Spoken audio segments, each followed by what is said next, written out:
Price fixation. Another condemned business activity phenomenon is price fixation. Tas'eer has been condemned in the literature of Muslim scholars. That is, the prices of commodities are made to be artificially fixed and not allowed to alter in normal cases to increase.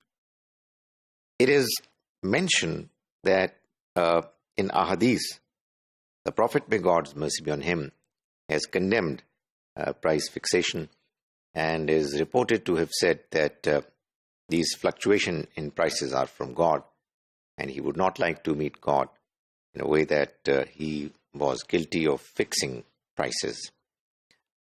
This is one aspect of the issue of pricing.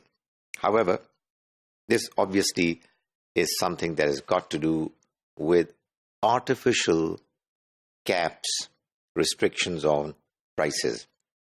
If that is going to be done, then we know that it is going to cause the suppliers, the producers, to not be motivated enough to produce and supply commodities, because we know that there is an incentive of profit to the producers, distributors, which causes them to provide the service of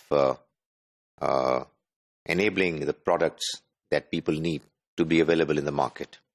But if there is a restriction imposed on the prices of commodities artificially, then it is going to cause hardship to everyone.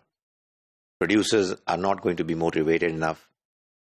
Suppliers are not going to be getting the incentives that cause them to do the hard work to enable the product, the commodity, to be made available. And therefore, it is going to harm everybody. That is what seems to be the real spirit behind the statements that are mentioned in ahadith. However, there is another aspect of the decision by the rulers to restrict prices, and that has to do with absolute necessities of life.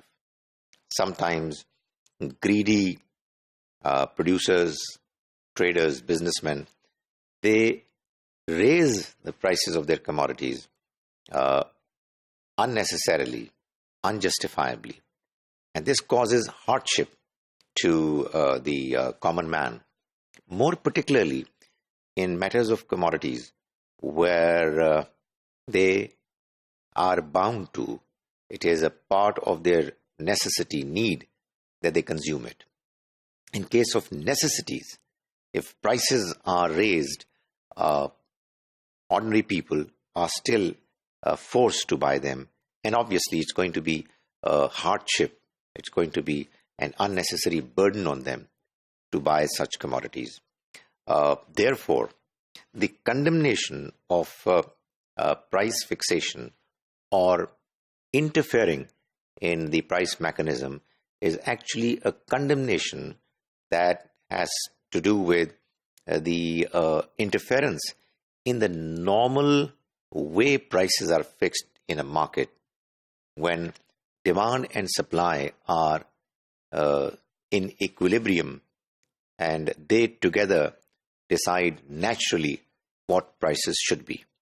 However, there are ways when traders and producers can artificially raise prices to extract more revenues and profits from the users, the consumers. That artificial manner of raising prices through collusion, through businessmen coming together and restricting supply for a certain while, is obviously something that needs to be condemned.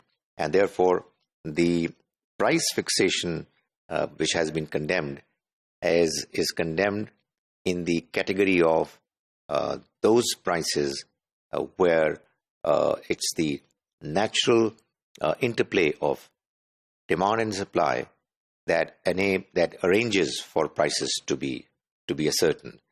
But when it's done in a manner that businessmen cleverly connive with each other to exploit the common man, then most certainly rulers must play a role to not let the common man be exploited.